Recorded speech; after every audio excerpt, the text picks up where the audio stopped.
नमस्कार दोस्तों, SBI securities morning podcast में आपका फिर से स्वागत है। आज के पॉडकास्ट में हम निफ्टी और बैंक निफ्टी में क्या उम्मीद करें इस पर चर्चा करेंगे और साथ ही ऐसे कौन से सेक्टर्स हैं, ऐसे कौन से स्टॉक्स हैं जिन पर आपको आज के दिन और आने वाले कुछ सत्रों के लिए ध्यान केंद्रित करना चाहिए, उस पर भी बात करेंगे। दोस्तों, प्राइस एक्शन पर्सपेक्टिव से पहले अगर हम बाजार को समझते हैं तो 5 दिन की लगातार तेजी के बाद यानी लगातार बढ़त के बाद कल एक मुनाफा वसूली जो है निफ्टी में देखने को मिली और 0.64% की गिरावट के साथ निफ्टी बंद हुआ। बैंक निफ्टी तकरीबन सपाट ही क्लोज हुआ और इसको हम बोल सकते हैं कि एक तरह की जो है आउट परफॉर्मेंस बैंक निफ्टी में नजर आई है। मिड कैप और स्मॉल कैप भी तकरीबन 1.25 और 1.04% क्रमश की गिरावट वहां पे देखने को मिली है। डॉलर इंडेक्स 104 के स्तर पर वापस आ गया फ्रेंड्स। जो यूएस की बॉन्ड यील्ड है 10 ईयर्स की, वो 4.30 के हायर लेवल्स पे ट्रेड कर रही है। ब्रेंट क्रूड ऑयल 81-82 डॉलर प्रति बैरल के आसपास कारोबार कर रहा है। ये तीनों चीज़ें आपको ध्यान में रखनी चाहिए, इन पे नज़र बनाए रखनी चाहिए। अगर ब्रेंट क्रूड 83-83.50 के लेवल्स को पार करता है तो यहाँ तेज़ी जो है वो बढ़ सकती है और 86-88 डॉलर प्रति बैरल तक हमको तेज़ उछाल ब्रेंट क्रूड में दिख सकता है। चलिए, होप करते हैं कि ऐसा ना ही होगा, लेकिन फिर भी हमको ये ध्यान में ज़रूर रखना चाहिए। निफ्टी पे आते हैं तो निफ्टी ओवरऑल एक अगर हम कल का पैटर्न देखें तो एक बेयरिश पैटर्न वहाँ पे नज़र आ रहा है और इसकी जो एक कंफर्मेशन है वो आज अगर 21,990 के नीचे सस्टेन करता है तो हमको एक कंफर्मेशन वहाँ पे मिलेगी। तो हमें आज का दिन बहुत करीब से हमको देखना होगा निफ्टी में। हमें लगता है कि 5 दिनों की तेजी के बाद इंडेक्स एक कंसोलिडेशन में जा सकता है। लार्ज कैप शेयरों की ओर रुझान के साथ मध्यम अवधि स्टॉक्स का रुझान मजबूत बना हुआ है। आगे अगर हम देखें तो 22,030 के आसपास एक सपोर्ट प्लेस्ड है निफ्टी में और जब तक ये जोन कायम है तब तक ओवरऑल अगर हम रुझान देखें तो वो पॉजिटिव ही है और आने वाले कुछ सत्रों में हम मानते हैं कि 22,030 का जब तक सपोर्ट बना हुआ है तब तक ये रिबाउंड जो है वापस 22,280 22,350 तक के लेवल्स तक वापस जा सकता है। अगर 21,990 21,980 के नीचे निफ्टी ट्रेड करता है तो वहां पे जो है एक हमको गिरावट देखने को मिल सकती है 21,830 21,890 के जोन तक।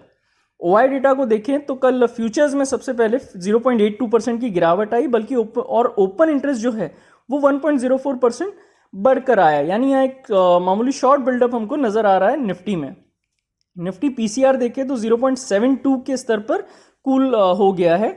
वहीं कॉल राइटिंग देखें तो 22,122 इन माफ कीजिएगा 22,122 में कॉल राइटिंग देखी गई है। वहीं पुट राइटिंग जो है 22,000 और 21,900 इन स्ट्राइक्स पर नजर आ रही है।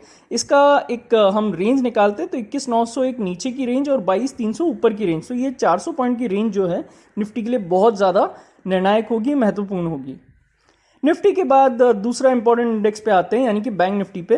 तो बैंक निफ्टी के लिए जो इंपॉर्टेंट सपोर्ट है वो 46,700 पर है और जब तक ये कायम रहता है मानते हैं कि 47,400 से 47,600 इस जोन तक जो है बैंक निफ्टी एक्सटेंड कर सकता है अपनी मूव को। 46,700 फ्रेंड्स अगर टूटता है तो वहां पे जो एक बार को प्रॉफिट टेकिंग है वो 46,250 से 46,400 के लेवल्स तक बैंक निफ्टी को नीचे ढकेल सकती है, यानी नीचे ला सकती है। ओपन इंटरेस्ट के फ्रंट पर अगर हम देखते हैं डेरिवेटिव में तो सबसे पहले तो फ्यूचर्स में 0.53% की गिरावट है वो देखने को मिली है और ओपन इंटरेस्ट में 3.52% की जो राइज है वो हमको देखने को मिली है।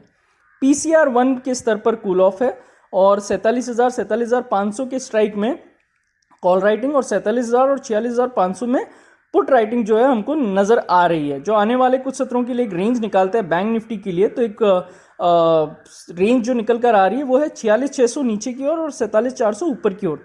तो इस रेंज में बैंक निफ्टी कारोबार करता हुआ नजर आ सकता है। अब आते हैं निफ्टी और बैंक निफ्टी के बाद कि कौन से ऐसे सेक्टर्स और स्टॉक्स है जिस पर आपको नजर रखनी चाहिए। तो जो एक सेक्टर जो हमको सबसे ज्यादा नजर आ रहा है सबसे पहले वो है निफ्टी रियल्टी, जो अपने ओवरऑल चार्ट फॉर्मेशंस की वजह से काफी मजबूत नजर आ रहा है। इसी में हमने एक ट्रायंगल ब्रेकआउट होते हुए भी देखा है। इसका ओवरऑल अगर हम स्टॉक्स के साथ नजर देखें तो शोभा, गोदरेज प्रॉपर्टीज, डीएलएफ, इस तरह के जो फ्रंटलाइन रियल्टी स्टॉक्स हैं इनमें हमको तेजी का रुझान नजर आ रहा है, तो ये वॉचलिस्ट में जरूर होने चाहिए।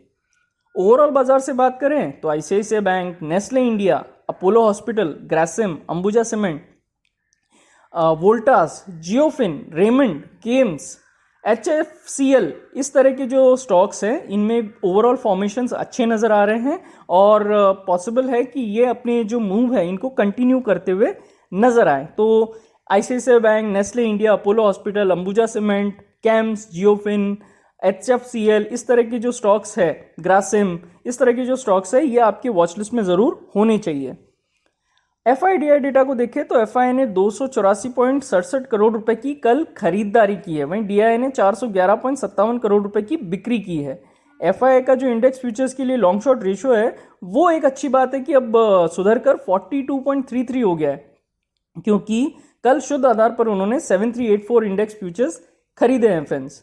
स्टॉक वायदा के मोर्चे पर देखें तो FI ने 1640 कॉन्ट्रैक्ट की बिक्री की है, वहीं ऑप्शंस फ्रंट पर देखते हैं FI को तो 1,57,060 कॉल कॉन्ट्रैक्ट खरीदे हैं उन्होंने, वहीं 11,117 पुट ऑप्शन कॉन्ट्रैक्ट्स भी खरीदे हैं। तो फ्रेंड्स, आज के पॉडकास्ट के लिए बस इतना ही। हमारे पॉडकास्ट को नियमित रूप से सुनने के लिए आपका बहुत बहुत बहुत धन्यवाद। Investment in securities market are subject to market risks. Read all the related documents carefully before investing.